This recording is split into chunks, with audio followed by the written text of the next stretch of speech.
Episode 159, Glenn Poulos, business owner and author of the book, Never Sit in the Lobby. I compliment you on a unique formula for your podcast because I've enjoyed listening to some of the other people's mistakes and, I'm going to pass on mine.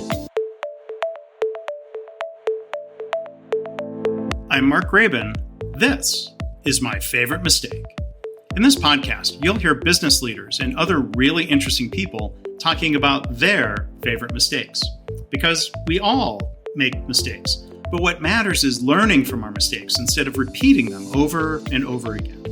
So this is the place for honest reflection and conversation, personal growth, and professional success. Visit our website at myfavoritemistakepodcast.com. For more information about Glenn and his book and more, look for links in the show notes or go to markgraben.com/mistake159. As always, thanks for listening. If you like the episode, if you love the episode, please share it on social media, share it with a colleague. As always, thanks for listening. Well, hi, everybody. Welcome to My Favorite Mistake. I'm Mark Graben. Joining us today from the Greater Toronto area is Glenn Poulos. He is the co-founder, vice president, and general manager of Gap Wireless, Inc., a leading distributor for the mobile broadband wireless and test and measurement equipment markets. Gap Wireless, Inc. was recently acquired by Network Wireless Solutions. So before I tell you more about Glenn, first off, welcome to the podcast and congratulations on the deal. Thanks, Mark. Happy to be here. So let me tell you a little bit more about Glenn. So he has more than 3 decades of experience in sales. He's spent thousands of hours in the field or on the phone with customers and working with salespeople to help create several very successful companies. He entered the sales field in 1985 as a technical sales rep.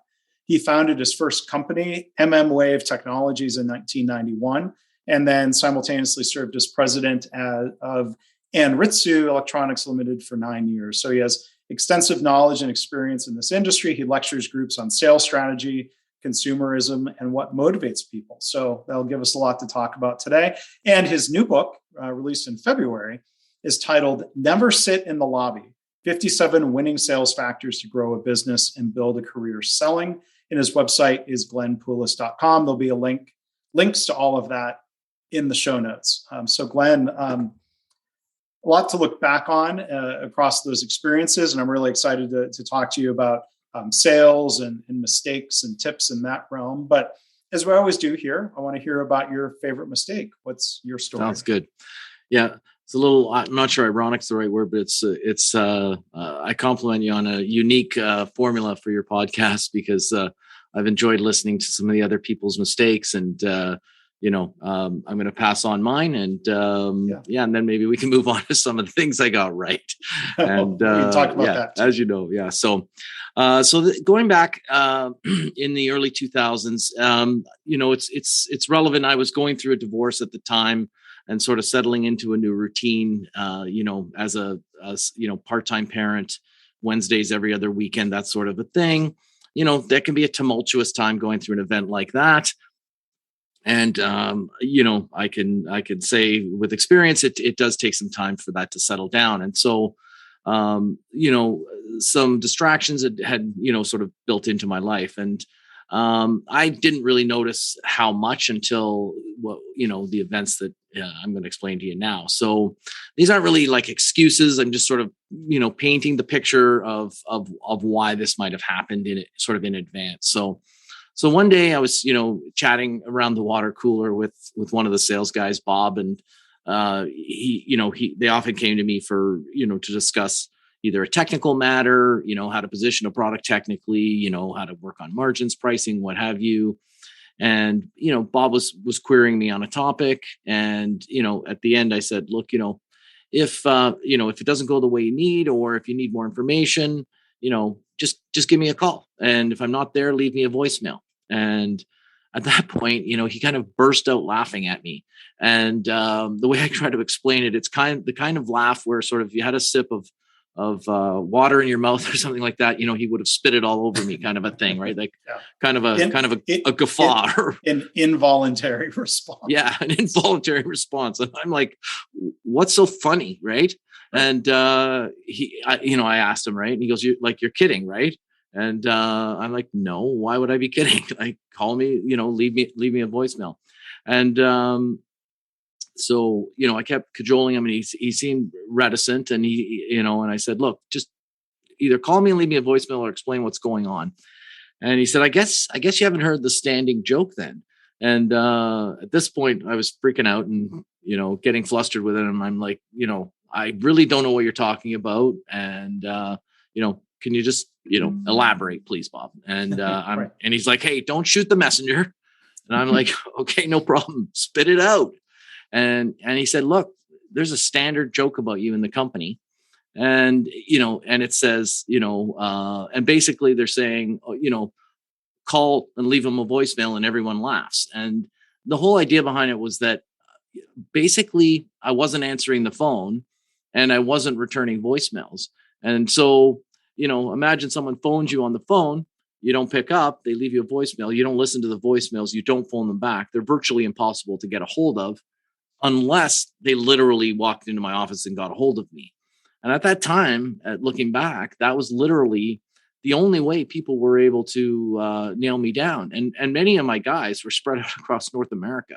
I mean, we had offices all across Canada, the United States. We had 3 offices in Mexico. So the fact that the head of the sales department was hard to get a hold of at this time was pretty bad. And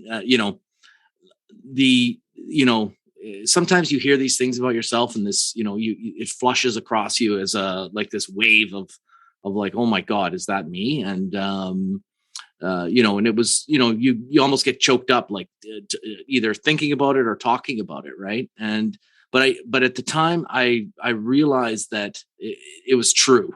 And, obviously I had to do something about it. And, but, I learned the lesson that when the phone rings, you have to pick it up. And, if someone leaves a voicemail, call them back. Right. And, the biggest takeaway that I always tell people is now I'm actually what we call the final rollover on our phone. So if you phone my company Gap Wireless and you're like 00 or you go 000, it comes directly to me. Yeah. And if you hit sales or accounting or something, they don't answer and they hit 0 or they back out or they try to go around, it always ends up at my phone, which is forwarded to my cell phone. And I pick it up, whenever I possibly can, as a result of having learned from my past mistake. And the harsh part about it was that there was an inside joke, and which they abridged to, oh, call, leave them a voicemail. Yeah. Giggle, giggle, laugh, laugh. Right. And so that's sort of the long and the short of it. And but it's a lesson that, this is in my old business. I have a new business that I've been running for 15 years now, that it was a hard lesson to learn, but one that I carried forward with me until this day. And yeah. Yeah. I mean, it stings. There's a couple different levels of the story I want to dig into, and thank you for sharing it, Glenn. One, I guess, is the sting of unsolicited feedback. It sounds like you took it to heart. I mean, have you taken steps beyond returning the calls to ask people for feedback? How are you doing as a boss, as a VP, as a leader? Well, yeah. So to address that directly, I mean, I'm not sure that I specifically asked them for feedback in that way, but I'm overtly open in terms of my door policy, right? Like, I mean, many people have, oh, my door is always open, and then you walk by and their door's closed, right? And like in this situation here, I'm actually calling from my office, and I come here every day, even through COVID, from March 2020 till today. I've only not been here 1 or 2 days in that entire time. And my door is normally open. And there's a story in the book that I talk about, never get a black couch. And when COVID started, I got a black couch, right? And the whole idea was, if you get a black couch, people are going to drop in it and they're going to start telling you their problems. And usually is it like a therapy couch? Is that what it? Well, yeah, like it is that. And I don't mind it for that. It was the story and the lesson in the book is about people, like business people, coming in and flopping in the black couch, and they would have a great business idea. The only thing they would never have was money. right? And they're like, got this great idea, but all I need is some money, right? Your money, and et cetera. And so that's why the lesson of the never get a black couch. But I am very, rather than asking them to tell me how they feel about me, I'm very inquisitive of how people are doing, and very observant of distractions in their world. And perhaps other people have parenting issues, maybe they have some medical issues that they need some special support. And we've always worked to provide customized special treatment for everyone. And if somebody needs some special dispensation for an issue, we'll look at it and try to help them. And then when we need extra help from them, they're more than willing to help back. Right. So, I feel that I'm approachable, and that I will show empathy, which again is something that I go on ad nauseum in the book about being empathetic. Yeah. So if by the way, while we're recording here, if the phone rolls over to you, you can grab it, and I can pause. I silenced the ring. Yeah, actually, in the ring, I had to disconnect the ringer so it wouldn't ring. Yeah. But thinking back to that pattern that people were joking about, it sounds like it was unintentional. I'm going to tell a quick story. You're prompting my memory. Somebody I worked with back in a factory in like the 1995, 1996 timeframe at General Motors in Michigan. We literally had answering machines on our desk. I'm dating myself. Wow, yeah. They had a cassette tape in it. Yeah. And then they transferred us actually over into a voicemail system. But there was one engineer who was notorious for either having, his mailbox would be full. This was probably in the voicemail era of that time. You literally could not leave a message. You would have to go find him or put a note on his desk and roll the dice with that. But I remember talking to him once, and he kind of confided in me that was absolutely an intentional strategy, right, on his part, to leave the voicemail full, because it was something to the effect of like, yeah, well, if it's actually important, they'll come find me. Yeah, that didn't work out so well for me. I was kind of, in a way, I was involuntary, like sort of unconsciously doing the same thing, right, as that guy was. I wasn't using it as a screening technique, but I was doing it as an emotional buffer, because I was just like, I wasn't just myself at the time, and it was hard talking to people. And but I sure learned my lesson. And as I went forward and I started a new company not that far later, I brought those lessons forward with me, and I still follow them to this day. And yeah. Well, that's good. So it's good that Bob gave you the feedback. I mean, it's possible nobody would have laughed or spoken up, right, or somebody later might have. Yeah. Yeah. Those are the worst jokes, the ones you never find out about. You're the subject matter.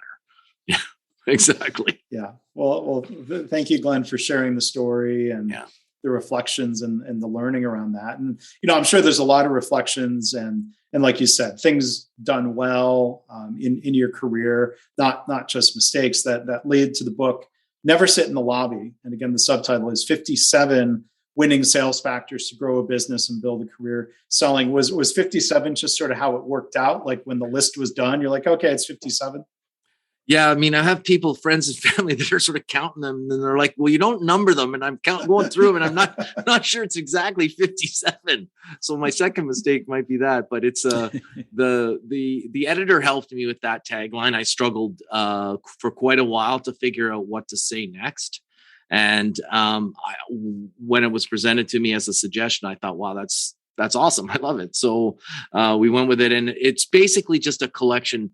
It's another topic for it could be sort of like 57 ways not to make more mistakes, because a lot of the book is about mistake avoidance, not a how-to. It's not a recipe card. Do this, do this, do that. There's a lot of like suggestions, go in and say this or do that and what have you. But a lot of them are like, here's a mistake that I made and how I avoid it now, or a way I approach something that I learned a harsh lesson from. So I have lots of mistakes. But this one that I shared with you today is one that I actually have to, the importance of for me today to retelling it is not for myself, because I already answer the phone. I already know I'm going to answer the phone. It's not me, it's all my salespeople or people that I'm close to that are in sales, or, people that I'm talking to, or maybe mentoring, or someone's asking for advice or what have you. And I know they're sort of behaving in a similar way.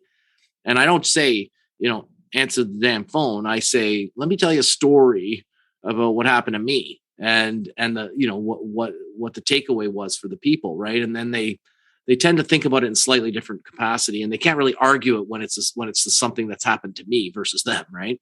But I can get my point across that they need to pick up the phone. That seems like a good leadership tactic there, where you're not making them the bad guy. You're sharing a story and letting them come to a conclusion of what their behavior should be. Yeah. And honestly, the book is loaded with some other mistakes that I've made, hiring mistakes, strategy mistakes and what have you. Mm-hmm. And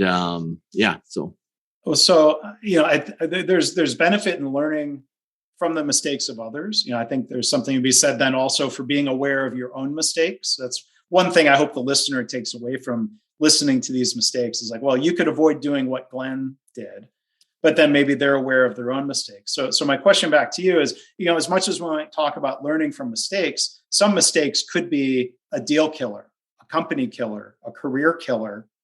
Like, that seems, there are certain settings where you can't be, I don't know what the right way to say it, blasé about like, well, I have no big deal. I lost the deal, but I'm going to learn from it. Like, you can't live by that. Right. Yeah. There's another mistake, that I made that, that you'll probably say, hey, why didn't you pick that as your biggest mistake? And because it became my greatest success, really, is I built my business from 1991 through the mid 2000s for exactly 15 years, just like this business here that grew for 15 years. And then I sold it. And sort of at the 13 and a half year mark of the first company, I sold my shares to a public company who gave me shares back in the public company. And I became a part of an operating unit of a public company. And we were very profitable, threw off a lot of cash. There were sister companies that I could see, in broad daylight were very successful. And I was too young and naive, and I didn't do proper due diligence with the public company partners. And to make a long story short, they, within 18 months, they had basically crippled us financially. They ran the line of credits up, they stretched the vendors, and 18 months later, we went into receivership, and I had to start over. And that's how I created Gap Wireless, and was virtually doing almost the exact same thing coming out of, and of course, I lost many millions of dollars of shares that I thought were worth something, but by then they had become worthless. I had gone from a multi-millionaire on paper, to broke overnight and no company. And but I started over, and I got to do Gap Wireless, and there were other mistakes along the way that company had made, and I vowed not to make them. In terms of a lot around customer service, pricing, margins, strategy, and then and I've always loved working here. So in a way, it was a bad thing. And some people question me why I didn't cry more about the money and what have you, but it was all on paper, and I didn't have it going into the deal. I didn't have it coming out of the deal. So it was kind of like always, up in the ether to me. And so I just bounced back, and and I was able to take those lessons and do it differently in Gap Wireless, my new company. And so I'm sure that influenced the way you would think through potential buyers then for Absolutely. Gap Wireless. Yes. Yeah. The partners that bought our company now are, just tier one private equity company. They bought a U.S. firm that bought us, and they are, at the pinnacle of they're just a great company. They're called Grain Management is their name, and they're very proud to be a part of their company. And, they've got a great legacy that they're building. And so I didn't think twice about that. That's not a checkbox I didn't check this time. And so. Well, I appreciate you sharing, a bonus story there, but right. Again, the key is the lesson, reflecting on the lessons, and you had an opportunity to avoid repeating the mistake. And so I applaud you for that.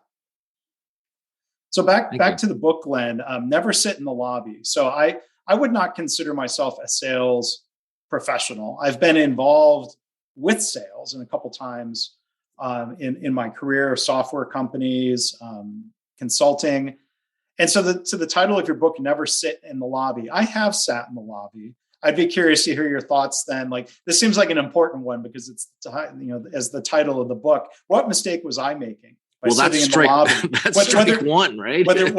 So sometimes people aren't on time and then you feel stupid sitting there looking at the ceiling, sitting on a black couch in the lobby, maybe. That's one of the big, sorry, go ahead. No, please go ahead. Yeah. So yeah, like that's one of the many reasons why I never sit in the lobby. I literally never sit in the lobby. And I mean, I've had to stand there for an hour and my feet are burning, but I'm like, the rules are rule, don't sit down.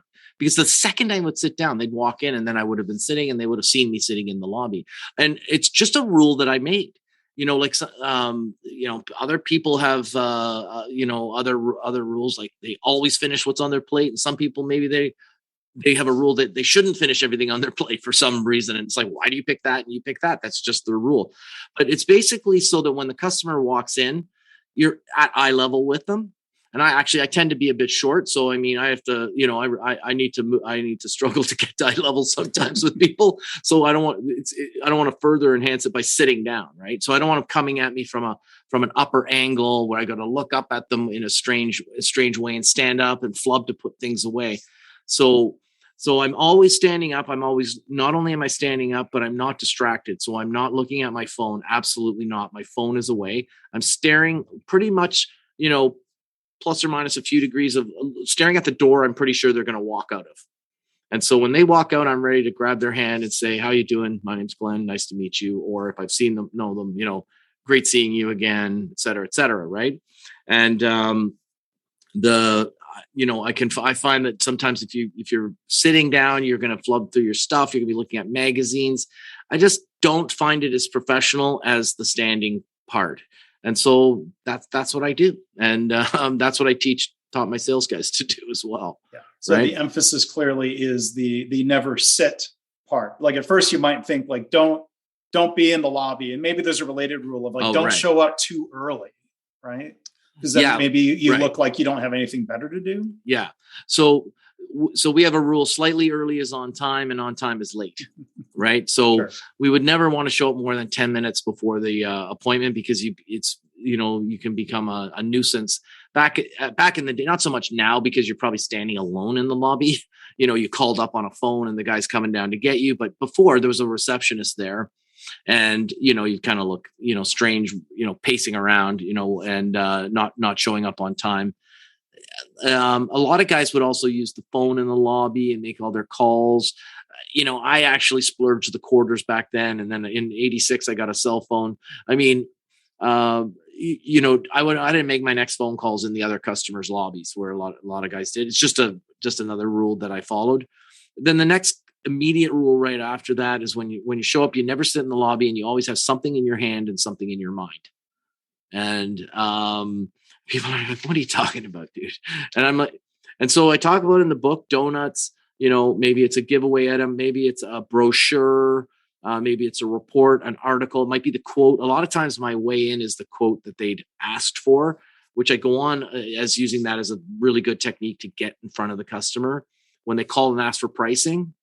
And you can, and they say, oh, I just need a quote. And I'm like, they're just like back in the day, it was fax it to me, email it to me, now text it to me, whatever. But I'm like, I'm going to be there tomorrow. Why don't I just drop it off? And they're like, oh, okay, well, I'm busy. Like, just drop it off. And I'm like, okay, I'll drop it off in the lobby.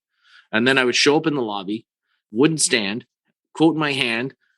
What was in my mind was to talk to him about the quote. The receptionist says, is he expecting you? I said, well, yeah, he asked me for a quote. And then she calls up, she says, Glenn's here. He says he has a quote for you. He's like, oh, yeah, right. And half the time they forgot that they told me they didn't want to come down and talk to me. And they know I'm standing there. So they come down and then I can hand them the quote. Sometimes they bring me in and sometimes they just send me on my way because they're busy, right? But at least I say, hey, can you have a quick look and see if we're in the ballpark or, get your first glance and you can see their face either light up or, look shocked. And then you can say, wow, you look shocked. I mean, should we book some time to go over this in more detail? And those rules are the ones I follow on our own. Like, and if I can just continue on with one more. The next one is never forget a face, right? So before I walked in the lobby, of course I was a bit early, but I was in my car and I was actually going through my phone or my laptop, or in the old days it was a call book, and I show a picture of an old call book. And I was actually basically associating the face with the name of every single person in that customer, because some of my customers were 12 guys, maybe even 20 people. Most of them, it was only 3 or 4. But the way I am, it's like I would walk by a guy. If I didn't do this rule, I would walk by the guy and say, "Hey," and my random access memory is not fast enough to like Right. pull the name out quickly, right? Yeah, right. And so I go through that episode in my car. And so I'd be walking through the building, another rule, always ask for a mini tour. And so, like, hey, you have a new lab, could you give me a little mini tour of it? And they're saying, why do you ask for a mini tour? And I'm like, because if I ask for a tour, they think I need to go on a grand tour. But if I say mini, they think, oh, he just needs a little quick look. And then I'd be walking through the building and I'd be saying, hey, Jack, hey, Bob, hey, Sally, hey, John. And the guy that I'm with is like, oh my God, this guy knows everybody. And everybody that I'm meeting is like, I can't believe that guy constantly remembers me. He only met me like 2 years ago, or they can't even remember who I am until 3 hours later, right? They finally put it together. And I just repeat those processes over and over again. They're just simple goals of how to do it right to me, right? Mm-hmm. Never forget their face. Don't get caught with that, where you're stumbling, trying to remember their name and calling them, hey, you. Yeah. And yeah. I mean, it seems like nowadays maybe you could use LinkedIn as those reminders if people have photos on their profile, even if you're not connected. And absolutely, it sounds like what I hear you saying, Glenn, is that sales, it's not just about having the right technical solution to somebody's problem. That relationships matter greatly. Perception of you as the individual and your professionalism and your attention to them. That's a big part of closing the deal, right? Yeah. Beyond closing the deal, my second win for me is them saying, we love doing business with you, right? Like, we love dealing with you. We like seeing you, the back in the day when I was a little bit younger, but I mean, some of my competitors invited me in to talk to their people about some of these strategies. And, and I maintain friendships with both my coworkers and my competitors throughout the years for the last 30 something years. And so that's very important to me. And I do think it makes all the difference, especially when you want to poke and, at different levels in the company. Like, you've met the VP, you've met the CEO or somebody like that, or the CFO, and, you didn't forget their face. And, maybe you had something in your hand in mind when you spoke to them the first time 2 years ago, but you can always touch base with that person. They're like, oh yeah, he wasn't a pain in the ass. And he was nice to deal with, and they're friendly and polite. And you can get that important question across. Like, this is a $250,000 sale. I know it's going to hit your desk. Is this going to be a problem for you guys? Do I need to come and schedule some time with you and the finance team to go over options? Right. Yeah. And, Is there a lesson around, like, given the choice, if you're local, what I hear you saying, let me check, is if you can come deliver the quote in person, that's far better than emailing it or FedExing it. Well, I'm not sure if you're trying to, if you're because you're perfectly leading me into one of the chapters, which is it's the first chapter, and it's called "Never Fax the Facts and Never Ship the Shit." Right. And one guy said to me recently, he says, "Oh, you got to update this because no one knows what a fax machine is." And I'm like, I made up the rule in 1980 something, right? I mean, and right. It talks about LinkedIn, it talks about digital marketing later in the chapter, but the point is that, we're selling, and I know with COVID, it's kind of strange because especially, I'm from Canada, right? We're just coming out of our restrictions more so than other places, right? And our guys are now all on calls in the last couple of weeks, and thank goodness. And but so people are like, oh, no one makes calls anymore because everybody was on Zoom, right? But our stuff is all sold like at the customers. Like, we are selling very high technology, high ticket items, either to the wireless industry or we sell measuring instruments, and the customers need to look at them. They need to use them, trial them. We need to show them how they work. and it's all done face to face, right? We don't sell, like some guys that might sell SaaS or something like that might have a different model slightly, but still, I think the high ticket items, the account manager goes and visits the customer in most cases, and so my rule is always never fax the fax or email or text them. And if something's being delivered to the customer, always be there, to make sure that they're using it, right? Yeah. So a couple other questions. Again, our guest, there's my most recent speaking mistake. My guest, Glenn Poulos, he's the author of the book, Never Sit in the Lobby. There's one interesting phrase in the book I was going to ask you about. You use this phrase, greed-based learning. What does that mean when it comes to sales? Yeah.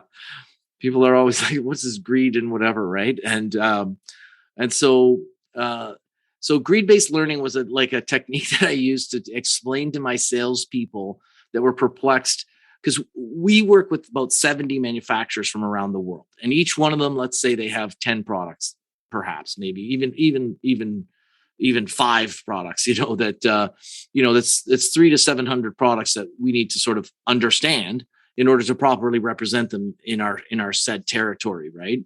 And they range, the gamut of technology in our space. And so the sales guys are, I can never learn this. Like, I need the applications engineer with me on every call. And I'm like, no, that's not true. And they're like, how am I supposed to learn this? And I'm like, GBL. And they're like, GBL, what's that? And I'm like, greed-based learning. And I'm like, so the first example I give is, and it's all about attention to detail. It's like, have you ever watched a football game and, you didn't have anything at stake, and, you got distracted and what have you. And then the next day you watch a different game, but you had $5 on it with your brother, right? Just imagine the difference between your attentiveness over $5, right? $5 creates an infinite change in your attention level, right? And so my point is that XYZ Corp, or Technicore or whatever, make up a name. They sell 5 different instruments. You at least know enough that ABC company might be interested in one of their products. So now all of a sudden, well, dude, figure out what the commission is on that, and go home the night before and equate learning the top 5 bullet points on that product to the commission that's available to you at the end of the sales cycle. And all of a sudden, when they start equating, so it's like when you're buying a new car, right? You have to actually sort of because you have to be able to feel what I'm trying to say. So, I'm not a person that knows a lot about cars until the day I'm looking for a new car. And then all of a sudden, my last couple of cars have been Mercedes cars, and I love them to the ends of the earth, and I'm an expert on them. Anything you want to know about Mercedes, I could tell you. And it's all about the sort of greedy, temptation of getting the car. If I was looking at a Mazda, I'd become an expert at all the features of a Mazda. And how did I do it? Because I don't know cars at all. But I'd be cocking dual overhead cams with specialized exhausts and dropped offset tires and a this and a that, and specialized carbon fiber hood, and then I would just go back to my normal thing of not caring about cars. And most people can sort of relate to that, right? And so I use that same approach to the moment I have an opportunity. It sounds a little greedy, but an opportunity to make money from something, my ability to learn it goes up exponentially. And I try to inspire that sort of ideal in my guys, right? Think about it in that way. Don't try to learn all 700 at night because you don't have an opportunity. But the second you do, just learn that one. That makes a lot of sense, because of all the things that you could be learning about in the world, at some point, right, you've got to focus. Exactly. And I could see the point. I mean, I think this applies to organizations. Don't give people blanket training in something that information that they might not really need or use, because it's probably going to just completely float out of the brain as quickly as it came across them. Yeah. But when there's motivation and incentive, like I'm learning something that I can use right away. Yeah, absolutely. That's powerful. That incentive, even if it's not financial, is there. That's exactly right. That's exactly GBL to a T. Yeah. Right. Yeah.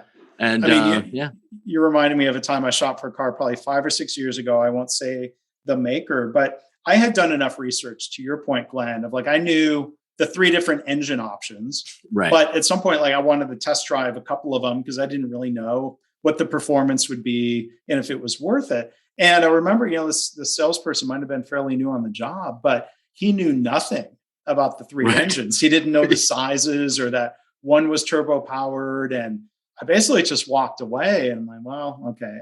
I was very unimpressed, but his greed incentive should have been to know those engines because it was very likely a customer would ask. I wouldn't expect him to know about all of the engines of all of his competitors. Right. There's again, I'm plugging the book, right? But there's a great story in the book called My Mentor Made Me Do It. And it's the story about a kid that worked for me that went from driving the tow motor, the forklift in the warehouse with no training, didn't graduate high school, didn't graduate college, and was a warehouse worker.